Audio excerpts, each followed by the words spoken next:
Good evening, everyone. I would like to welcome you to the Tuesday, November 12th, 2024 Board of Education meeting. We are calling the meeting to order, and it is 7:05 PM. And if everyone could please rise for the Pledge of Allegiance.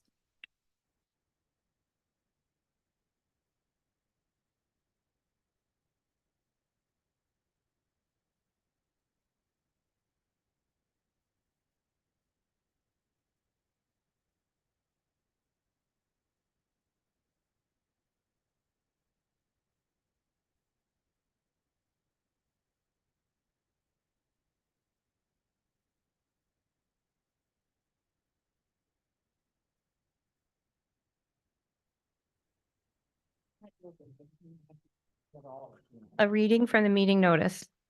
The New Jersey Open Public Meetings Law was enacted to ensure the right of the public to have advance notice of and to attend the meetings of public bodies at which any business affecting their interest is discussed or acted upon. In accordance with the provision of the Act, the Verona Board of Education has caused notice of this meeting to be published in the Star Ledger, posted with the Township of Verona and the Verona Education Association.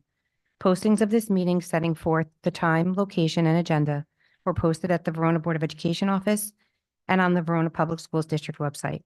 Copies of tonight's agenda and resolutions have been made available to the public via the Board of Education website. Mr. Cruz, if you could please call attendance. Sure. Mr. Walker? Yes.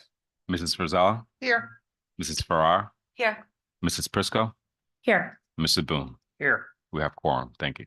Thank you. Moving on to our agenda. So I guess I just have to report out on the unofficial Verona Board of Education election results.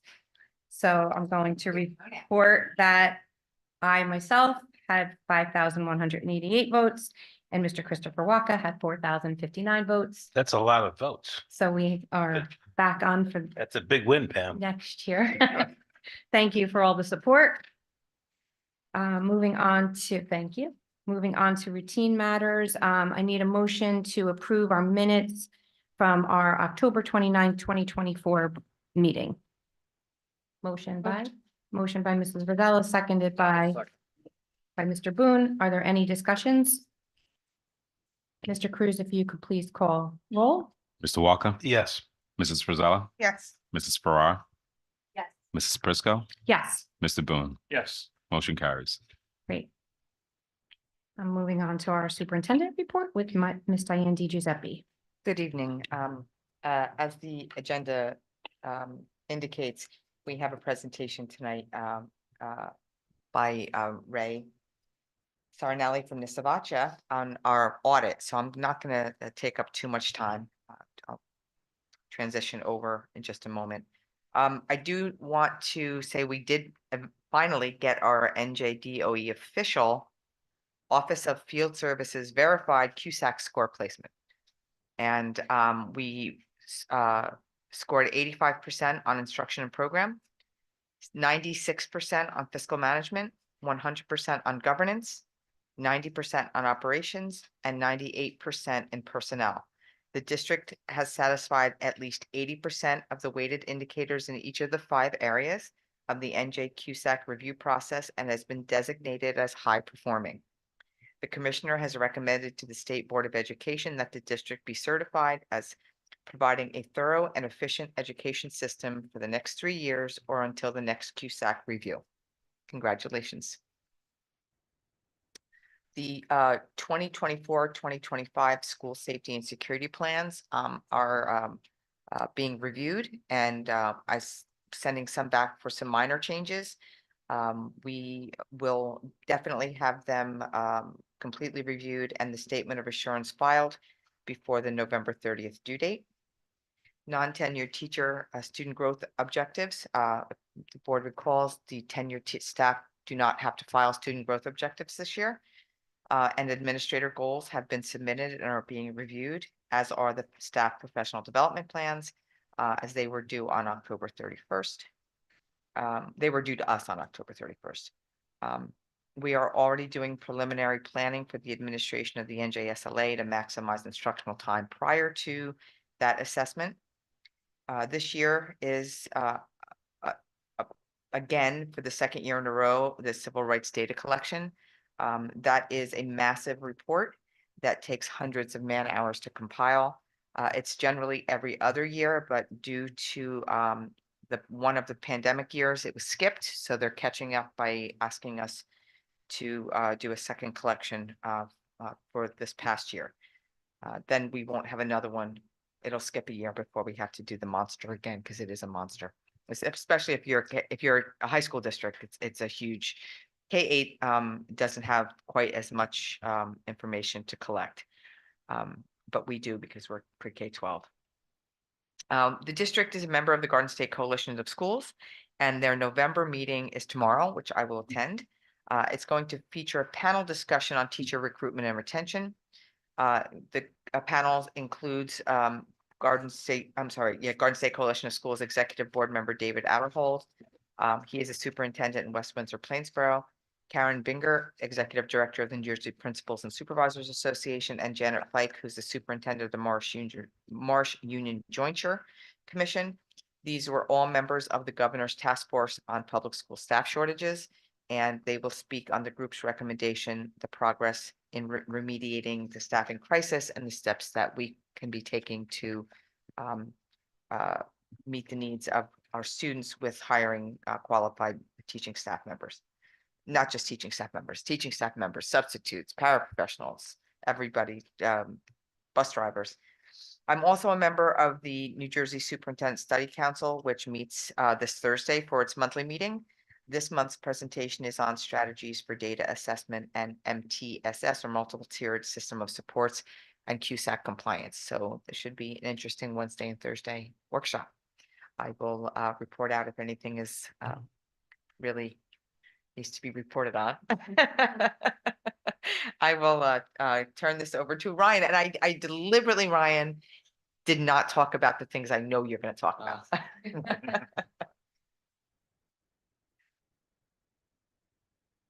Okay, so good evening. As November enters full swing, the first marking period at Verona High School has officially passed. Overall, it has definitely been a tremendous quarter characterized by liveliness and great activities for all corners of the high school. There has been no shortage of exciting things and lasting achievements. And since our last meeting, this trend has no doubt carried on. Despite the fall sports season seemingly closing, VHS continues to push on athletically, continuing to strive across the board and showing that the momentum fueled by our student athletes never stops. The girls soccer team is off to the NJSIAA finals after a 2-0 victory in a semi-final match against Rutherford last night. The boys soccer team had just taken on New Providence in the semi-final round, coming out victorious and moving on to finals. The girls volleyball team, Double overtime, right? yeah. The girls volleyball team had advanced to finals, defeating Rutherford on Friday, and they were just facing Secaucus in the finals tonight, which I believe has unfortunately come out in favor of Secaucus. And the girls field hockey team has been recognized as the champions in the SEC Liberty Division. And our VHS cheerleader team has been named the team of the week by the New Jersey Cheer and Dance Coaches Association for raising an astounding $5,100 for Minette's Angels, an organization that spreads awareness and aids in breast cancer research. And our last football game was last Friday against Cedar Grove, and despite a loss, ultimately there's no doubt that our football team has seen major progress and advancements this year. So I'd like to just congratulate not just the teams who continue to represent Verona, but all our fall sports who have undeniably demonstrated the immense grit and character of VHS this entire season. So our fall athletes definitely deserve a round of applause. The Student Council is hosting our annual volleyball tournament fundraiser on November 21st. Students can sign up and compete in teams of 6 to 8 people against other teams in a standard bracket style competition. The newspaper club has debuted the October edition of VHS's own newspaper, The Fairviewer. This edition of The Fairviewer covers past and upcoming events for VHS, with articles covering the lives of students and teachers, student-written short stories, and even an advice column for students, among other things. And I definitely believe it's worth the read. The Avant-Garde Club is hosting an open mic night on November 19th, where students are given the opportunity to express their creativity through performances that can be vocal, instrumental, or physical. And the marching band season has concluded with our VHS marching band Maroon and White competing on November 3rd in the New Jersey Marching Band Directors Association State Championships at the College of New Jersey. The VHS marching band had placed 5th overall in our competition group. Yesterday, the chamber choir took part in the township's Veterans Day ceremony and honored our brave veterans. And I'd just like to recognize our choir director, Mr. Flood, who I think personally has done a great job at pushing the chamber choir into the public eye throughout Verona and having the group take part of such meaningful events. There's definitely also a lot of great opportunities in the future as well, as I'm not sure if you know this or not, but we will be opening for the Rockettes at Radio City down the road, which is definitely something I will touch base on more in future meetings. And Friday, November 1st was the showing of the Fall Cabaret, Broadway Through the Ages, and the show was majorly successful. This Thursday, Friday, and Saturday, the VHS Spotlight Players is presenting the 2024 fall drama, Mary Zimmerman's The Odyssey, a modern rendition of the ages-old Greek epic by Homer. Showings are 7 p.m. on November 14th, 15th, and 16th, with an additional matinee performance at 2 p.m. on Saturday. That is all. Thank you. Thank you, Ryan. Thank you, Ryan. I do want to also discuss Mr. Flood, because I got a couple of messages. I couldn't be at the veteran ceremony yesterday. Unfortunately, I had a funeral, but I heard such great things about our choir that they were just really spectacular. So congratulations to them, but Mr. Flood for doing such an outstanding Yes, job. yeah. So thank you for reporting that, Ryan, No problem. and on everything else. And Mr. Lynch and I were confused on the dates. I thought they were coming to this meeting, the marching band. They're actually coming to our first December meeting. Yeah. Yeah. No, yeah, just the first meeting in December. Yeah. Thank you. Moving on to our presentation, right? Yes. Thank you, Ryan.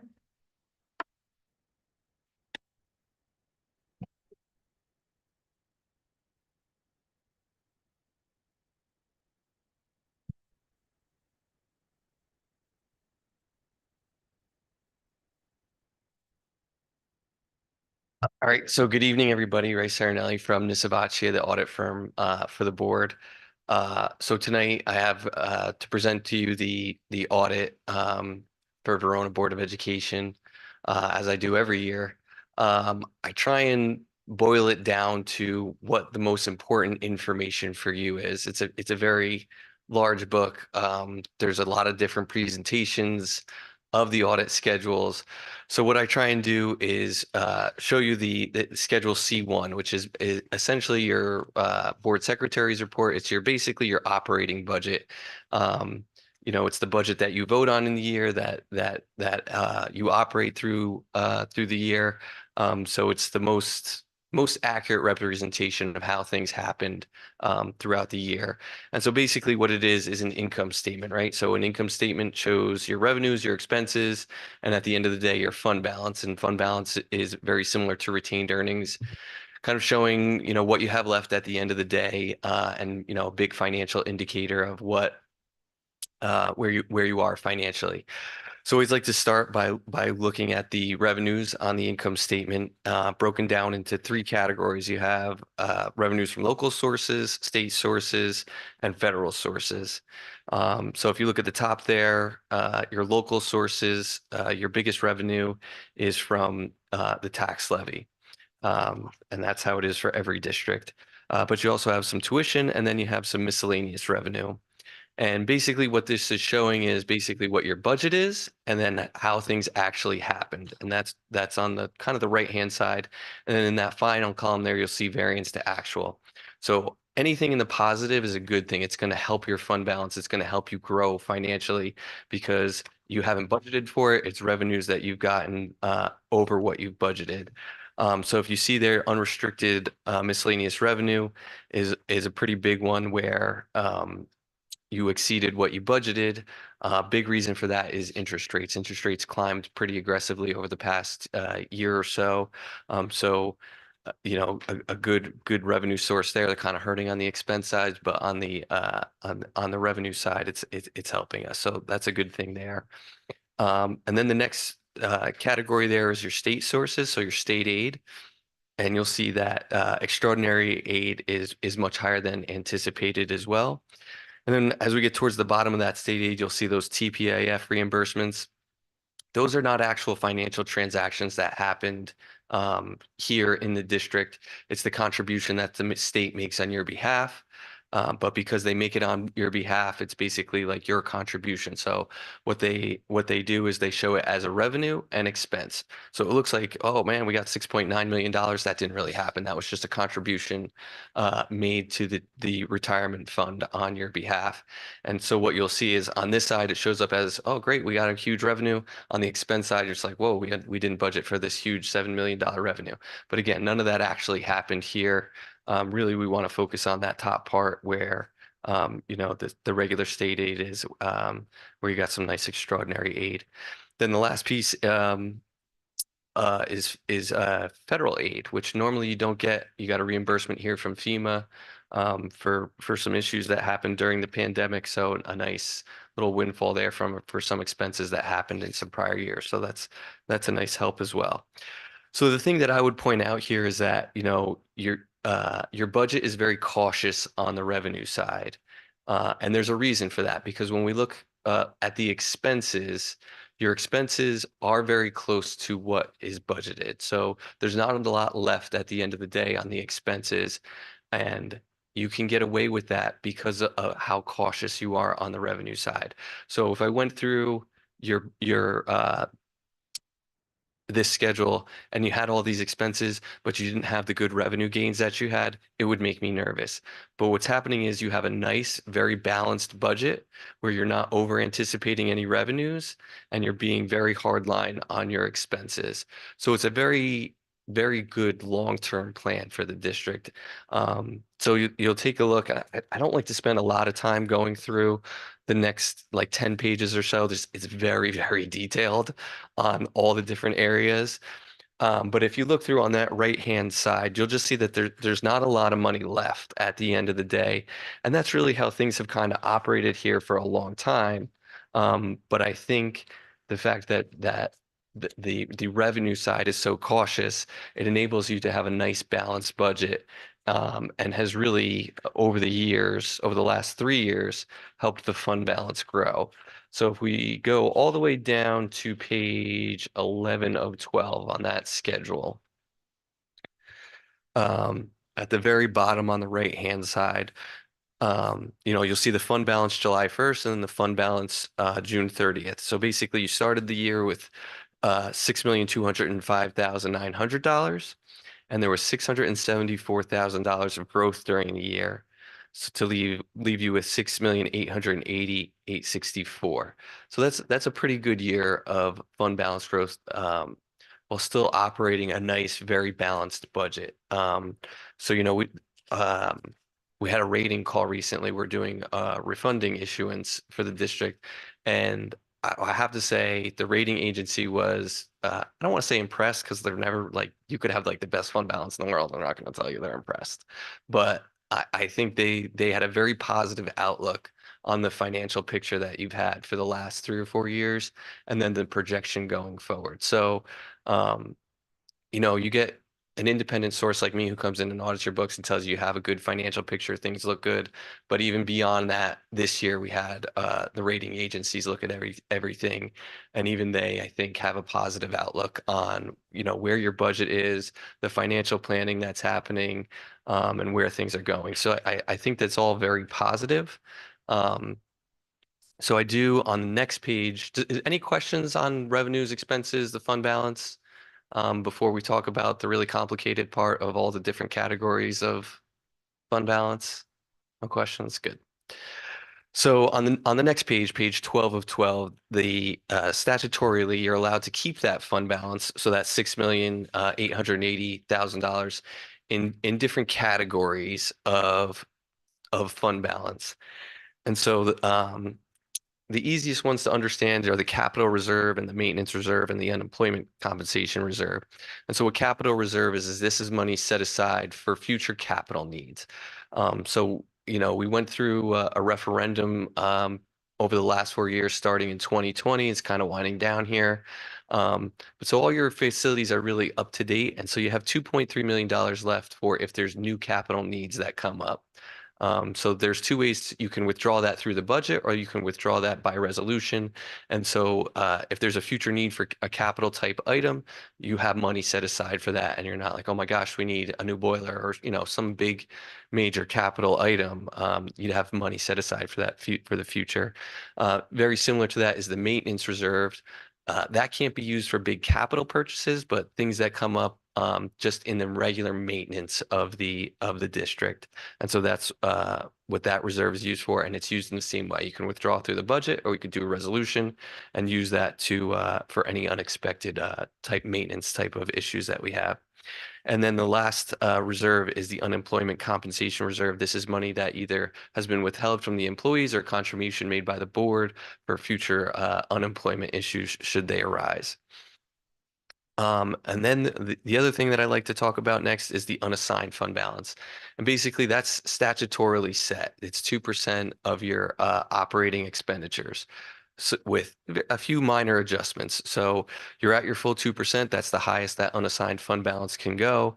You're only allowed to hold 2%. It's really there as to protect you for cash flow needs throughout the year.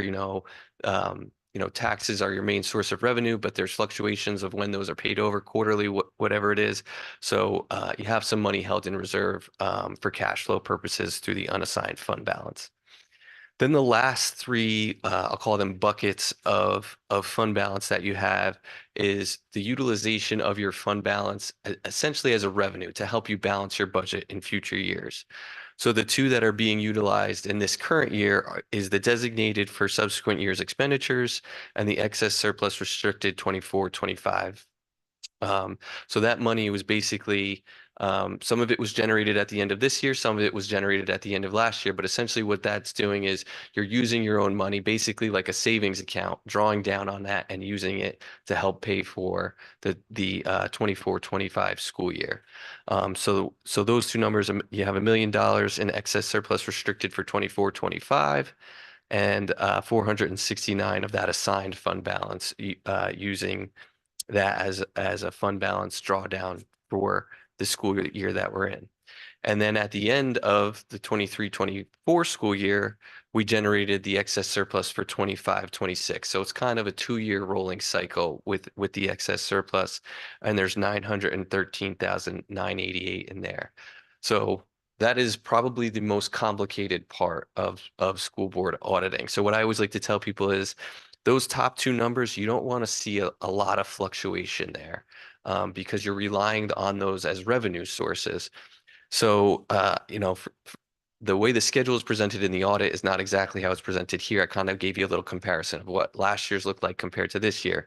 And you'll see there's some pretty relative stability, a little bit of a jump to that $1 million number. And I think, so by design this year, I think the goal for the business office was to have that number come down a little bit. So it was $1 million last year. It's 913,000 this year. Good stability there. And I think, you're in an area around that $900,000 where I would suggest you try and aim for that. And I think that is the goal of the business office, to have excess surplus stay between 800 and $1 million. And that brings a lot of stability to the budget. So those are the different buckets of fund balance. My overall impression is you have a nice balanced budget, you have a nice balance in your excess surplus. The rating agency would agree you're in a very good financial place right now and a good projection for the future. So that's, kind of my opinion on your financials. Any questions on any of the financial stuff that we just went over? Good. So that's the financials, in the audit part of the audit, which is where, we're looking over everybody's shoulder, making all the I's are dotted and the T's are crossed. We did have a few findings this year.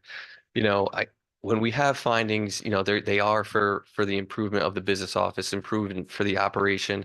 But I think, they're fine tuning type issues here because, your budget is operating the way it should.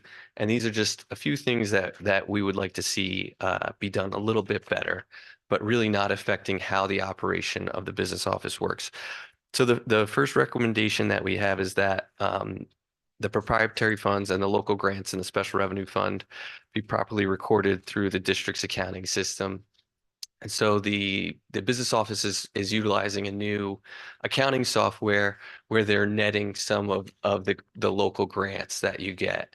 And so when we come in, we are able to reconcile back to them. It makes our life a little bit more difficult. So we would like to see, the receipts and the expenses listed separately, and that's not happening right now. They're just being netted together. So it's not to say that the presentation of the audit is incorrect or we didn't get the information we needed. It's just it would make our life a little bit easier if it was presented a little bit different. And I think through the software that you have, which is pretty intuitive, we can get that done in just a little bit of a different way. So that's the recommendation there. Is that through Genesis? So is that a recommendation that you've given to a lot of districts that use Genesis? So not all districts are using Genesis, first of all, but the ones that do don't all have local grants the way you do. I would say your community really comes out for you and has a lot of local grants. So the local grants is really I where see, that okay. that issue is. So they're not all getting it, even if they're on Genesis, because they might not have local grants, or maybe they have one or two, and we can Does just Genesis have a user setting for, or some kind of setting for local grants? I don't know. So one of the things we had a conversation with VFE because the way that VFE was providing the grants, it was almost like a reimbursement. So that was something that we changed last school year, but it was in the middle of the year. So there is I gotcha. still some transactions that were done the way it is. So That makes sense. hopefully for the next audit that will be corrected. good. So the order of the recommendations goes 1, 3, 2, and I'm not really sure how that happened, but anyway, so we'll go to recommendation finding 2024-003. So during our review of the district's extraordinary aid application, we noted there were several instances where some services costs were not included in the application, resulting in a net understatement of costs in the application. So we talked a lot about how your extraordinary aid is doing very, very well. There was a little bit left on the table in that some of the services that were being provided weren't included in the application. So really, in the future, hopefully, there's even more aid to come to the district. So our recommendation was that a review process be put in place, make sure that if a student is receiving a service that that's getting into the application and that you're getting the proper amount of extraordinary aid. I don't want you to think you left millions of dollars on the table. I mean, what we found was pretty small, but that came up as a result of our single audit where we normally wouldn't look at something like that, but because you received a certain amount of aid and there's a whole type of criteria we have to go through, we actually audited specifically the extraordinary aid grant. So the application, who's in there, a bunch of different things. It's pretty cumbersome process, actually. So it's actually called a single audit where we specifically look at just extraordinary aid. And so the last recommendation that we have is related to your food service. And kind of it's almost kind of similar to the recommendation of the that we had on the local grants, but the way that the food service provider is providing some of your information. Let me read the recommendation and I'll go into it.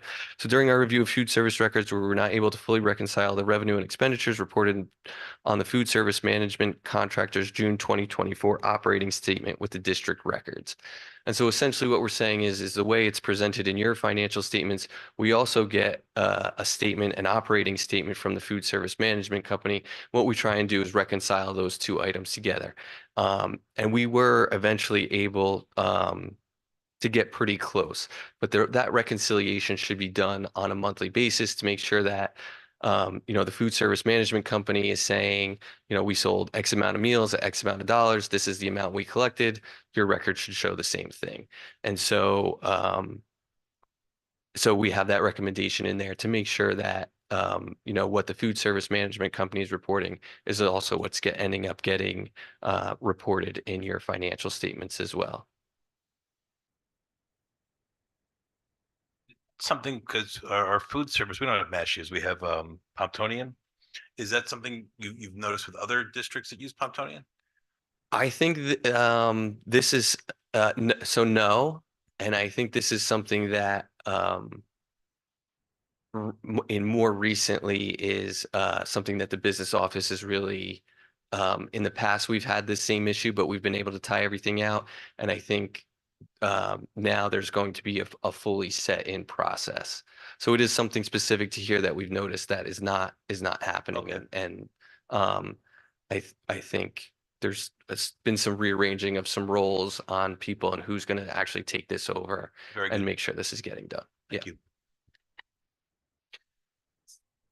If we decide to move to the federal school lunch program, would this be something that we would have to do like on a monthly basis for them in order to get reimbursed anyway, or is? So the reconciliation won't change. It will still be something that our office will have to do on a monthly basis, whether or not we're in the National School Lunch Program or not. So it's something that we've implemented since the recommendation, and will continue if we transition to a National School Lunch food service program.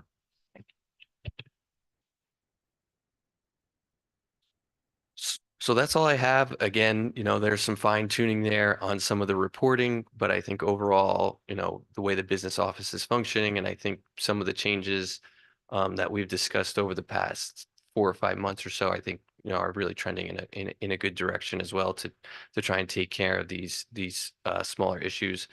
But, big picture budget wise, financial planning, projecting, I think you're in a very good place. Just one quick question, number 9, sorry, can you explain what exactly, because that's from last year, right? Mhm. Sorry, where are you looking? Page 15, number 9. Okay, so the recommendation, so Jorge kind of touched on it a little bit. So on the very, very, very, very last page of the packet I gave you, so so we had the same issue in the 23 audit, and so I think there was some improvement on that, as Jorge said, but there are still some transactions that the way they're being presented because they're being reimbursed are still not quite where we'd want to see them. So it's just essentially what that is saying is that there was an issue last year, wasn't 100% fixed yet.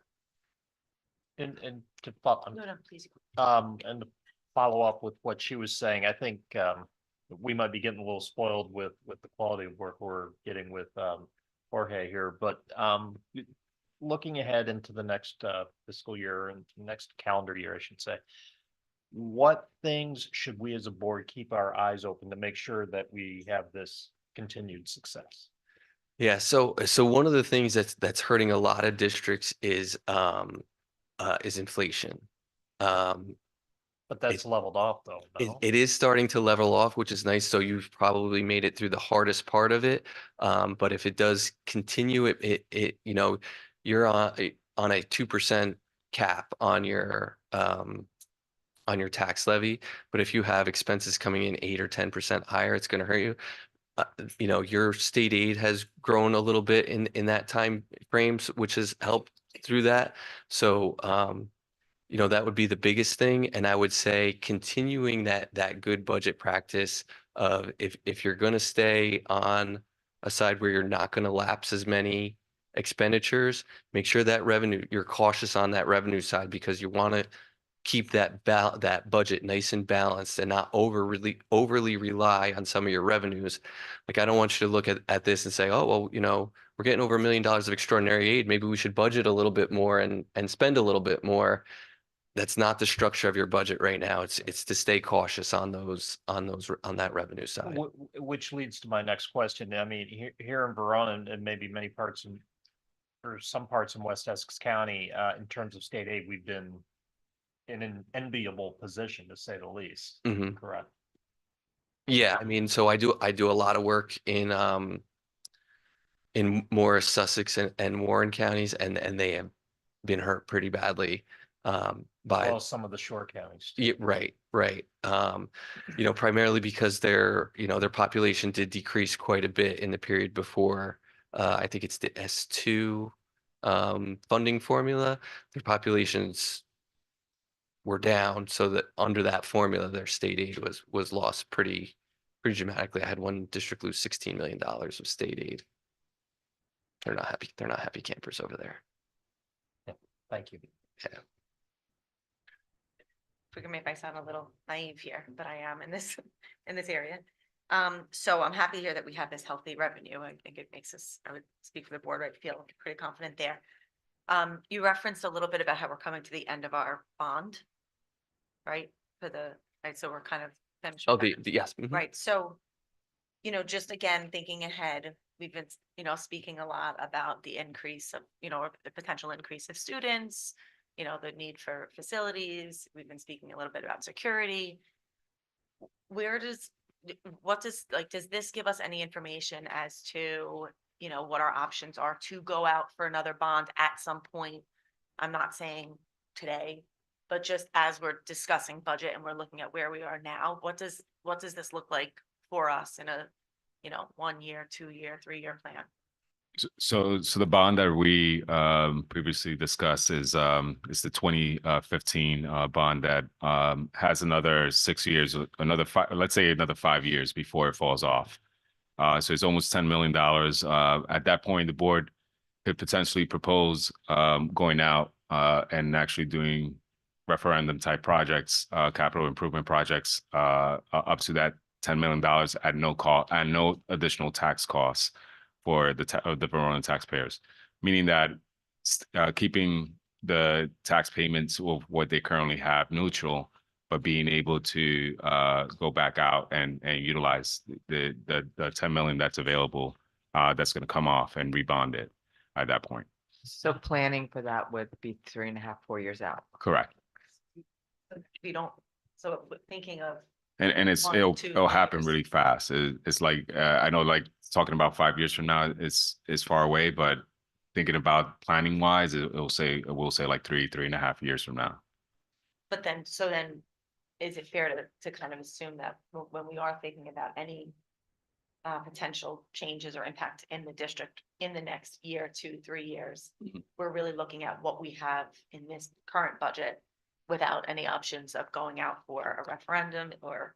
So if the need for additional capital funds was needed outside of the 2.3 million that we have in cap reserves, then I will say that let's say we needed we had an influx of, I don't know, 500 students and we needed to build another building.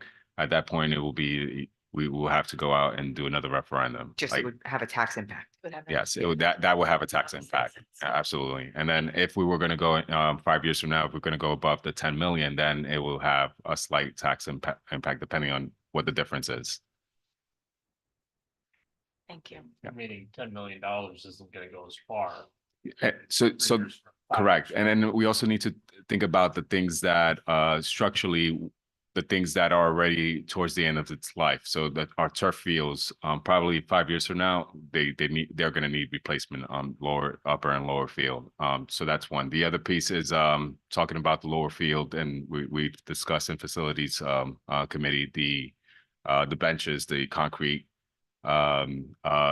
Ideally, the best replacement will be to do aluminum kind of a seating and getting rid of just because concrete and masonry, over time, it's going to happen. What we have there, which is actually years and years of water egressing and damaging that masonry structure. So it's not something that's viable as a long-term solution or even replacing it again with concrete. So I think, and it might be a lot more cost effective to do like an aluminum structure for that. And then also we have the press box, which I think we'll probably have to address sooner rather than later. And yeah, so there's a few things that we can. Money goes fast. Okay. Thank you for being here, Ray. Thank you. And thank you, Jorge, for always keeping everything. Thank you, Ray. So moving on, under committee reports, I know athletics met. Did anyone else meet? All right, so I'll take on athletics. Ryan We did meet since report. the last meeting? What? Didn't we meet before the last meeting or no? Was that in between the meetings? Yeah, we met on the I'm fourth, sorry. Thought that was right? before. the fourth. Okay. I know, right? Yeah. Right? Yeah, that was last week we met. Yeah. So Ryan did mostly all the sports announcements. So thank you, Ryan, for making my report much shorter. Congratulations to those teams. And let's see, we did talk about the turf. On November 5th, they came out to do an assessment on the turf fields, which are 8 years old right now. And the report hasn't come in yet, but once that report gets back to us, we'll report out on that, on what they feel the fields, the life of this turf is. Have we done a full analysis on the cost effectiveness of turf versus going back to grass? I don't think so. I don't think so. No. Yeah, Grass is just I've, expensive. It's expensive. If- Coming from a district that got a turf field the year I left for the first time, I know grass is preferable for a lot of sports to play on. Keeping a grass field usable, with the amount of playtime our fields get would be really costly. Sodding, seeding. You can't- Sprinkler system. Sprinkler system. And didn't we do a referendum telling people that their taxes are gonna go up because they're gonna get these turf fields? Like, Yeah, it was a referendum. yeah, that's is. part That of was it, right? part of Yeah. it. Yeah. Winter sports will begin on November 25th. Let's see, personnel, we hired a assistant spring track and field coach and an assistant boys lacrosse coach. We are looking for a head softball coach. I think they're interviewing for that. And hopefully very soon, the spectator code of conduct 9163 didn't come out yet, right? They keep pushing and saying. No, and we're waiting on that one. We're waiting on the cell phone policy template from Strauss. Mhm. And they keep saying it's coming, it's coming, it's Coming, coming, and it right. doesn't come. So Okay.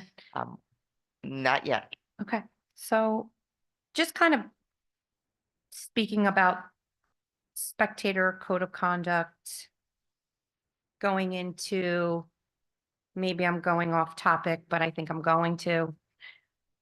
With sports mainly, I mean, and we know this happens with teachers as well, with complaints and not being happy on what coaches do and who plays and how much play time and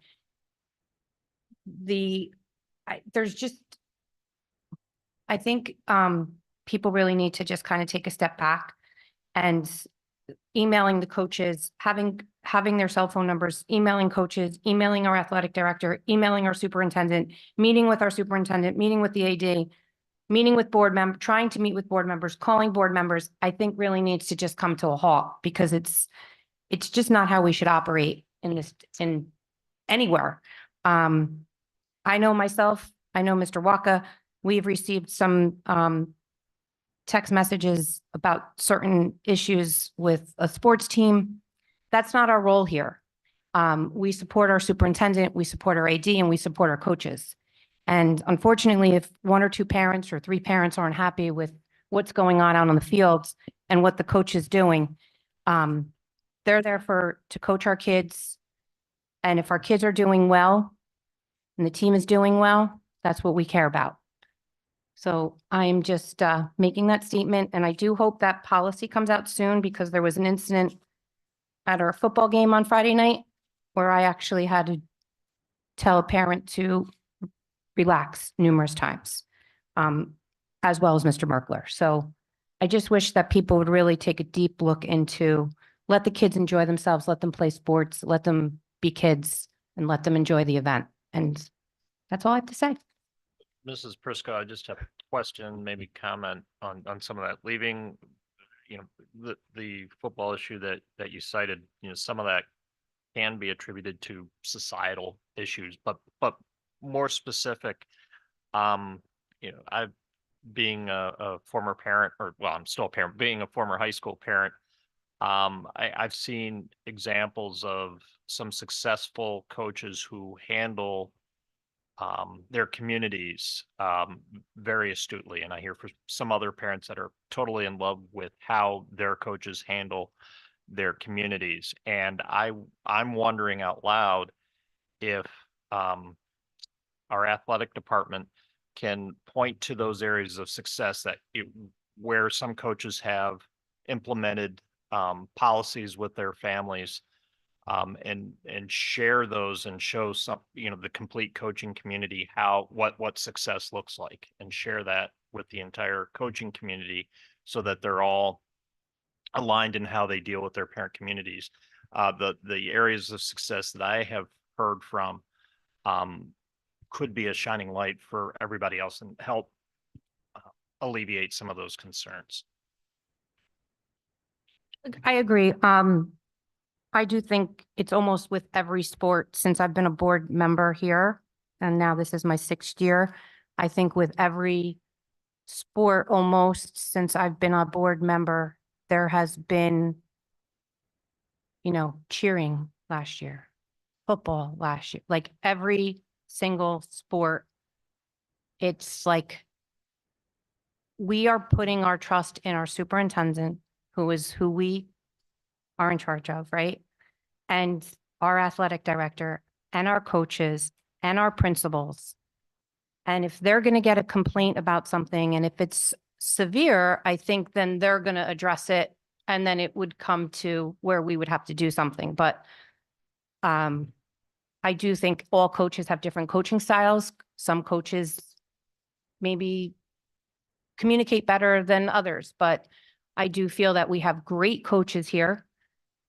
We have a great athletic program almost in every program that we have. I think our kids are very successful, whether it's bands, theater, athletics. So I think we're doing something right here. And the little bit of noise that we hear, I don't want it to affect any of us on how we think and how we react, because unfortunately, it's taking away Sure. time from Sure. our AD, our coaches, and our superintendent. It's So a loud, narrow, small group that does that. But I think, again, celebrating the success, to your point, there's so much success, Yeah, and celebrating the good, as opposed to as opposed to sounding. so I see what you're saying, Mike, and I really appreciate that we get those 3 times a year at board meetings. Laura comes up and kind of gives us the highlight reel, and they really are impressive highlight reels, like, every year.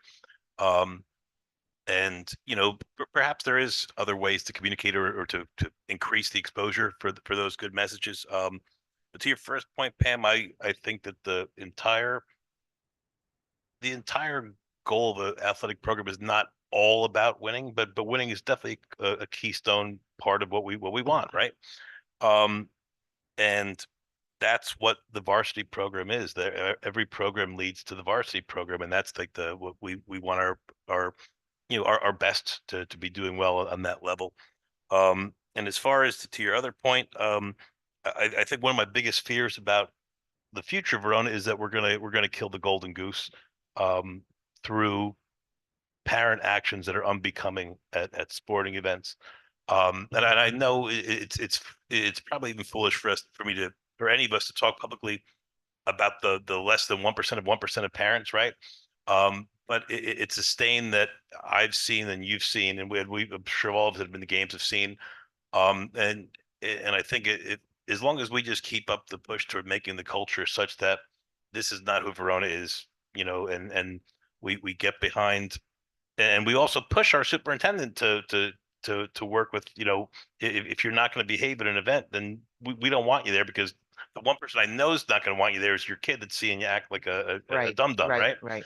Overall, I think, this is something that happens in every town, but the certain towns kind of cast a blind eye and say, oh, this is how it is, but I'd rather us be more proactive, than the minimum. I do want to agree with that. I think I go to a lot of events here, and one thing we have in Verona that I don't always see is we have a lot of attendance at our athletic competitions, which is phenomenal. And while we have in my 2.5 years here suspended and banned parents from attending events, which is sad for their children as well as that, um, so many more, the vast majority of people attend with enthusiasm, decorum, and support. It is a very tiny percentage of people that behave badly, but as I don't remember who said it, I think that's a function of what's happening across adult communities in our country right now. People saying not nice things about other people, and it's just become a norm. Whether it's our sports, our professional athletes, our musicians or actors or politicians or whoever, we need to take a step back and be more kind. Ooh, it's cool to be kind. I'm looking at a wall of positivity. I do agree, though, most of our parents are extremely supportive of our athletics. And while we do get those parents that, have a difference of opinion with a coach and would like their opinion to be the opinion the coach has, that's not always going to happen. You're not always going to like the decisions a teacher makes, a principal makes, superintendent makes, the AD makes. But what we have to do is say, okay, I'm going to defer to their decision as long as it's not putting our students in any danger. Thank you. Thank you. That's all I have for athletics. Does anyone have any questions? There was no other committees that met? No, okay. Moving on to public comments on agenda action items. If there's anything on the agenda that we will be voting on, please come to the podium and state your name, and you will have 3 minutes. Seeing none? Thank you. Any discussion items, new business or old business? I wanted to just follow up. Last week, we had a parent come and speak about the elopement at Lanning. And we were, I think, going to discuss a possible fence. Did we get any pricing or anything on that? Yes. So that's actually one of the items on the facilities agenda for next week. We did get 2 quotes, and we are gonna move forward on cutting a PO this week to hopefully get it completed before the end of this month. Okay. So next week we'll We have have. to vote on that? Is it over the No, required? it was like $4,000. Okay. Yeah, so it's a small, one of the proposals came in at 4,450. The other company, it's for that. So it's not over any threshold. And even with something small like that, we still like to compare just to see, or even if there's a $400 difference and we're getting apples to apples comparison. So yeah, so we're gonna move forward, and hopefully next week we'll have an update on when it's gonna be completed by. Great, thank you so much. And then the second thing, last week, we also spoke briefly about any possible budget for security implementation in any way. So do we have any idea, or can we maybe at the next meeting, just an idea of if there's a budget, what that budget is? That way we can kind of look at it and then plan from there.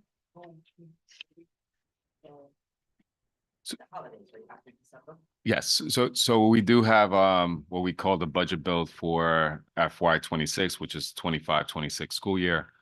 So that's one thing. I did meet with Mr. Balazs and also the high school administrators. We were talking about security. We're talking about security and specifically in this building, and also some of the feedback that they had regarding our current surveillance system. And so one of the things that Mr. Balazs and I, we're actually going to go to a demo, and I believe it's in the Somerset, one of Somerset County school districts, where they have. So what he was saying is a system that's more robust, but it's very expensive, somewhere around 100 grand a year, to have some, annual cost of 100 grand. So that, and then that's something that, so we are gonna look and see, what's out there, and then, and really bring it back and say, okay, you know what, is this gonna make a bigger difference, a bigger impact on our current security than what we have, and is it gonna, bring, what is it really worth the additional costs to bring additional, these additional components that we currently don't have. Some of the things that we talked about was, even, like ID, facial recognition, even if someone is actually on a list, the system will alert and actually pick up facial recognitions from local lists and things like that, and notify local PD and things like that. So it's really a little on the upside of what we have, and not a lot of school districts have it, but there are some school districts out there that do. But do you think that, so we will have then, sorry, Chris, so before the 2025, 26, when we're thinking of that budget, we would have been able to kind of take a look at some options and have discussions around our. Yes. Okay, great. I think that a lot of the districts in the last 3 years that have made major security upgrades are districts that did really well in the state funding formula, or needed to find a way to spend ESSER, and you could be kind of creative with a lot of the ESSER spendings. I feel like we're, of course, I want to support school security upgrades. Like, why wouldn't I want to do that? But I think for us, it's got to be a kind of a multi-year strategic build-up approach, where it's bit by bit to get to the big picture over a long-term vision. Completely agree. I think for me, just personally, I want to just have these numbers so that we can start to have that conversation of what is a realistic amount that we can spend for. And for what do this we year? need? What do we What do we need? need? I mean, Where, that's, where do we want to go? What is our plan? So I just think Yeah. that if we can have these conversations, it'll allow us to make good decisions. And again, personally speaking, I do not want to see us in a position where we just slap something on. It's a Band-Aid. I want a plan that's going to be sustainable. right. And Well, and there's also a cultural change over, opening doors, propping doors, opening windows, and like those are all things that when my kids were little, the doors were propped because there was no air conditioning. So, that's what they did. That's no longer an acceptable thing to do from a safety perspective, but there are still teachers and parents who come in when, everyone feels bad closing the door to the person behind them, but Gotta close it. we got to close the door. And, so those things, those little changes actually do add up to an increased security for our district. And remember, we have in the past, the year before I started, and these 3 years, we've increased the number of cameras. We've increased our cybersecurity tremendously. We have CRG mapping software now that would help in a response, God forbid anything did happen. Really, our weaknesses were human weaknesses. I do, I credit you for a lot of the security work that has been done already, because I know we've seen it as a board, as a committee. And we could always do So it's better. just, yeah, Always do it's better. just looking and Everybody could saying, always like, do okay, better. so now we're here. We've made these improvements. Now, and a lot of the improvements were made, fortunately, without having to spend much, right? So Yeah. now we just kind of continue in that direction. And I think we just really need to continually train our students and staff. I mean, when you have a campus that's got, 100 different doors in it, that's monitored by 375 staff members and has 2,200 students, like that's a difficult thing to manage, because students from ages, pre-K through grade 12 are going to respond differently to someone knocking on a door. So we just need to continually train our students the way we train our staff about not opening the door for someone, not propping a door, I realize you need to run out to your car to get your cell phone because you didn't have it. Don't prop the door up and come through the front. All of that. I think our softest area is after school activities in this building.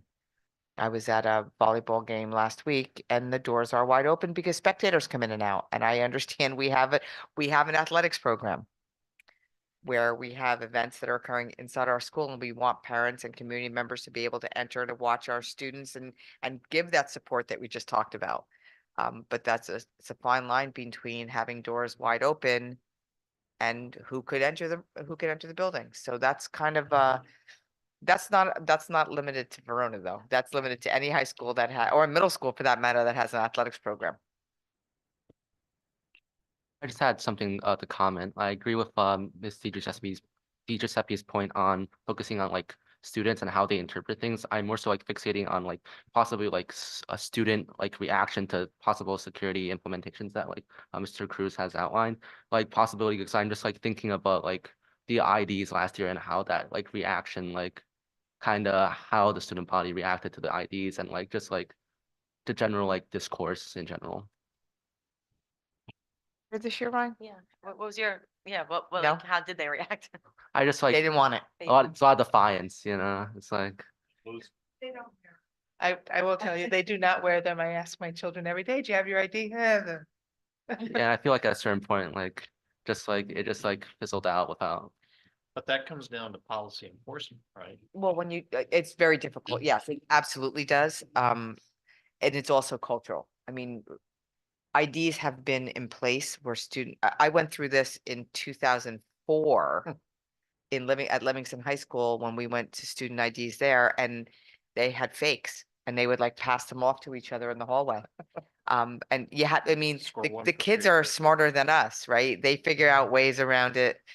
So, but eventually with continual reinforcement and continual whatever, you walk into Livingston High School now, kids wear their IDs. But So- it's 20 years of So where are we on that culture policy enforcement then? I mean, if we were to self-evaluate ourselves, where does that? we're not great with lanyards. We are better with cell phone policy and I think Mr. Cogdill chose to go the cell phone policy route because that's got an instructional impact. I understand.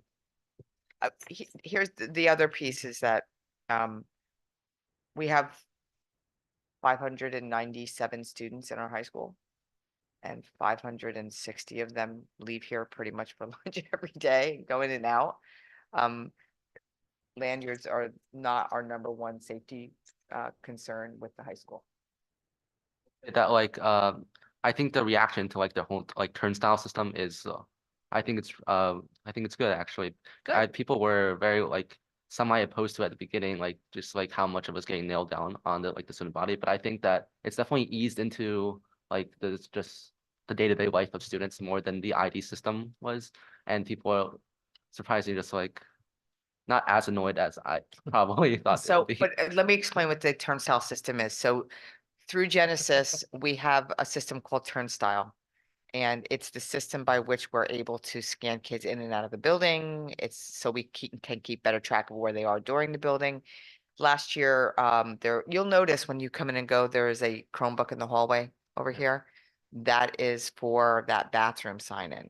So we're using Turnstile across the district now, where students can, if they're leaving class to go to the nurse's office, the guidance office, to to a bathroom, to wherever, they actually just sign into that area. And then when they leave it, they sign back into their class. So we have a record of the moving around of where students go in and out all day long. So it's, that's another security improvement, I guess. Yeah. Where they go to lunch, so in the high school. Yes, That yes, kind of yes, like yes, that- that's That how, was, that was the biggest yes. complaint that I got, is that I have to sign in for lunch and that Yes. sometimes it crashes and then. Like signing in, how long does that take for? There's machines all over the place. Does it take a long time? I've not No, witnessed you the lunch just, sign in. basically the thing is you just go to one of the stations, like I think about literally every classroom in the building does have one. Every classroom has one, yes. And you just type in your student ID and then you get the check-in. I know there's a little confusion with like how the system worked at first, especially like the wording of like, because it just used like check-in, check-out is kind of difficult for students to like get used to, but I feel like that's definitely not an issue anymore. But it's like some like side concern, because especially like some teachers are concerned with like it disrupting like class time, because as I think there's some students who actively like know their They sign each classmate. other in and out. Yeah, and it causes disruptions because the office has to call teachers and they're like, and then interrupts class time. So I think that's Again, just human. another side note. Humans. We'll take attendance. We do. We and have to. And we do this. Yes, we have to do period by period attendance just at the high school level. But when they walk in the door, don't they have to sign in to the classroom? No, teacher takes attendance for the teacher does attendance. But and when they does walk this- into a classroom for the first time that day, they don't have to sign in or check it. Okay, very good. Thank you, Ryan. Thank you. I just had a couple quick things. Did anyone else have anything on new items or discussions? I just wanted to, Ryan, when is the open mic night? I know you mentioned that. If you could just pull that up again. It would be November 19th. November, thank you. No problem. And then also just for us, the board and all of us up here, we have our school board training on November 21st, Thursday. Next week, or 6, 5, 7. is 6 okay? Is 6 fine for you and Jorge? Is that okay? Okay. Yeah. I think we were gonna try to push it back. We could do to 5:30 or 6. Okay. Okay. I'll reach out to Jean, but no earlier than 5:30, and I'll let everybody know. Thank you. Okay?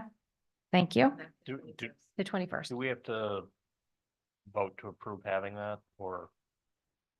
No, No. we just have to advertise it, right? Yeah, it has to be advertised As a meeting, yeah. Yeah, but no action would be But no taken. action, no action. Yeah. Any correspondence? No. Thank you. Okay, all right. Oops, moving on to our agenda action items. I need a motion, please, to approve personnel items A1 through A6. So moved. Motion by Mr. Boone, seconded by? Yep. Seconded by Mrs. Brazella. Are there any discussions? Wish, I do. I wish Mrs. Banta all the best. She had a great impact on both my kids, and wish her all the best luck going forward. Yes, I wish everyone that is retiring or resigning, I wish all of them the best. Mrs. Banta's resignation is just not sitting well with me, so I just hope she does have an exit interview because she's been here a long time, and I'm just concerned about her leaving, as well as Mrs. Solomon on last week. I know she's retiring, but just retiring at the end of the year, at the end of this year, 2024, is just not, yeah. So anyway, I will have an exit interview. okay, thank you. Any other discussions? Mr. Cruz, if you could please call roll. Mr. Walker? Yes. Mrs. Frizella? Yes. Mrs. Farrar? I'm gonna abstain from A4 and vote yes on everything else. Mrs. Prisco? Yes, Mr. Boone? Yes. Motion carries. Thank you. thank you. Moving on to our education resolutions. I need a motion to approve resolutions B1 through B5. Motion by I'll move it. Mrs. Rosella, seconded by? Seconded by Mrs. Ferrara. Are there any discussions? Yeah, quick question for B5, if we're sending this employee to Florida, shouldn't there be a resolution for whatever the travel costs are? I don't know that we have that yet, but we will put it on there. Okay, very good. Thank you. Any other discussions? Mr. Oh, sorry. Go ahead. Oh, I was looking at the high school stipend positions and, We didn't get there yet. We're on I'm sorry. page. Mr. Cruz, if you could please call roll. Mr. Walker? Yes. Mrs. Frizella? Mrs. Farrar? Mrs. Prisco, Yes. Mr. Boone, Yes. motion carries. Thank you. Moving on to athletics and co-curricular, I need a motion to approve resolution C1 through C2. Motion by So I'll Mrs. second. Rosella, seconded by Mr. Waka. Questions? I just wanted to say thank you because I see that the stipend positions here are all volunteer and I just think that. Volunteer for the first year or two. Yeah, and then- but I still just think that Yeah, it's great. right, there's a lot of work that teachers put Yeah. in and to see those volunteer positions on there. Just wanted to say thank you. Mr. Cruz, if you could please call roll? Mr. Walker, Yes. Mrs. Rosella, Mrs. Farrar, Yes, Mrs. Prisco, Yes. Mr. Boone, Yes. motion carries. Thank you. Moving on, there's nothing on for facilities. I need a motion to approve fire finance resolutions E1 through Moved. E4. Motion by Mr. Waka, seconded by I'll second. Mr. Boone. Any discussion? Mr. Cruz, if you could please call roll? Mr. Walker, Yes. Mrs. Rosella, Yes. Mrs. Farrar, Mrs. Prisco, Yes. Mr. Boone, Yes. motion carries. Thank you. Moving on to governance and policy, I need a motion to approve resolution F1. Motion by Sure. My motion. Mr. Waka, seconded by I'll second. Mrs. Rosella. Are there any discussions? Mr. Cruz, if you could please call roll.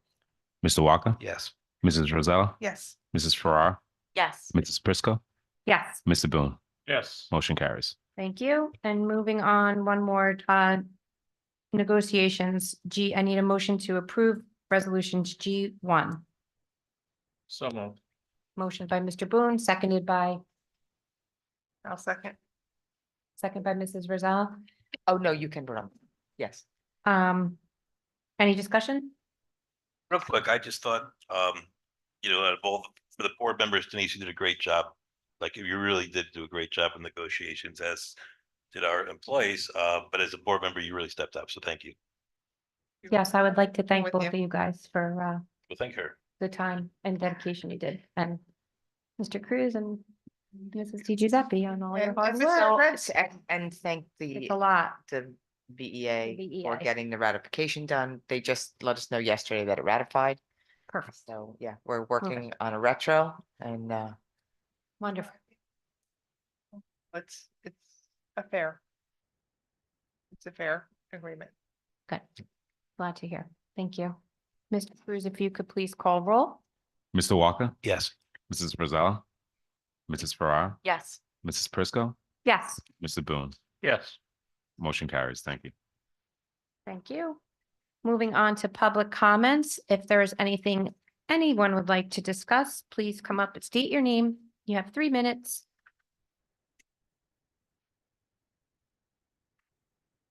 Hi, Jessica Chapman Lim. A number of parents have asked me, because they know I come here, about the email about the cell phone policy and interest and parents volunteering to be on. Is that sometime in the it's future? you know what, we actually put the committee on hold because Strauss Esme, who does our policy work, keeps promising they're coming out with a sample policy, which will cut down it's kind of going to be, they showed it to us, they just haven't released it yet, where all of these things that schools have done with cell phones are in a template and the district just goes through and says, yeah, we like this one, we want to modify this one, we don't like this one, and they make it their own, which would be infinitely more to facilitate it better. We did think it was going to be out by the end of October. So as soon as that comes out, I'll ask for volunteers. I just don't want to get a bunch of volunteers and let them sit there like we're doing now. That's fine, understood. Can I ask one other question, mostly because I just don't know and I'm not sure who to ask. I've tried to get information myself. The academic enrichment program, I know this is only the second year and it's a little like kind of with staffing issues. Is there like a long-term plan for maintaining that program or growth of those kinds, or is that for more Dr. Miller? No, plan? no, we have it's a permanent, first of all, it's a law, right? You gotta have one. So we put it in, we have every intention of it staying as is, if not growing. Currently this year, because the teacher that developed the program with Dr. Miller is on a leave. We have obviously a leave replacement in there. But we also have a second teacher that's teaching at the middle school. So that, because we teach almost every day at the middle school. Right. The not concerned, and I don't want to make it sound like I'm concerned we have too many kids, but we have 15% of our students in this program. That's traditionally not a gifted program. Gifted is anywhere between 3 and 5%. So that program has already grown as you add to it. I'm a believer of once in, you're in. You know, you don't go gifted and then, oh, I'm not gifted anymore. So ultimately that is going to have to grow as kids move up and we have more Right. kids entering the program. So where we're gonna find the money for that and the money for everything else that we need, I'm Right, not sure, yeah. but that's something I strongly believe in providing that enrichment for students. Okay. So it's not gonna go anywhere. Yeah, I was just curious because I know because of staffing things, it was delayed start and then the fifth graders have the 2 cohort thing, which we'll see. I And don't- that's actually due to the numbers of Yes, students. yes. And it's unusual in general for a gifted program to meet every day. Anyway, that it's usually once a week, 1 hour a week. So it's more appropriate that they're not meeting every day. They do get pulled now from their WIN program or their, the name of that, the core support, I guess it is. Thank you. So we would love to figure out a way that we can rotate kids through and they can all get an hour a week without breaking the bank. Because it was a late ad, was it 2 years ago now? This is the second year? Mhm. Yeah. Yeah. And thank you, Mr. Cruz, for finding the money for that. Is that is very high, 15%. Huge. Yeah, is that, perhaps we can take a look at the criteria again to see, because while I like wholeheartedly in differentiation and enrichment for students, like when we're really talking about gifted 3 to 5%. children, it's such a small amount, and also those gifted children with different needs as well. So not Well, only to well, only right. different needs, Right. but, you know, for a gifted Right. student, we want to make sure that we're providing an equity. Gifted is very different than bright. Right. And I do think even going back to what we were saying about security, that's culture, that's teachers learning the criteria and kind of seeing and starting to get a feel of what enrichment is versus gifted. And, you know, I think once that we have that lens on, it'll organically hopefully happen, but yeah, it's a high number because it's, yeah, okay, thank you. I know Mr. Boone brought up Mrs. Solomon, and so we had Mrs. Solomon last year.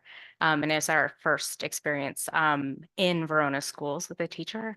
And I have a child who was already a little ahead in math, and she did tried to like kind of accommodate that without, I'd never asked for anything. So just, I also, very sad. Miss Sullivan. But yeah, so I just wanted to bring that like there are a lot of teachers that are doing that, but that's hard to do in the classroom with you have kids at all different levels. So, but the academic enrichment program has been very good in our experience, but I understand it's tricky to pull that off.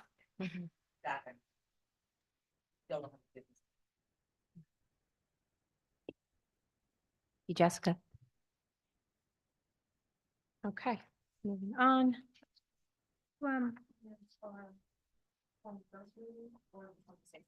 I would do both. Yeah. I'll do both. And then I'll put the others out in, So our next scheduled public meeting will be, we have 2, Thursday, November 21st, 2024, beginning at 5:30 or 6 PM. And also our regular public meeting will be on Tuesday, November 26th, 2024, beginning with confidential at 6 PM and public session at 7 PM in the Verona High School Learning Commons. I need a motion to adjourn our meeting. Motion by I'll do it. Yep. Ms. Rosella, seconded by, I'll second. seconded by Mrs. Ferrara. All in favor? Aye. Aye. It is 8:24. Thank you all.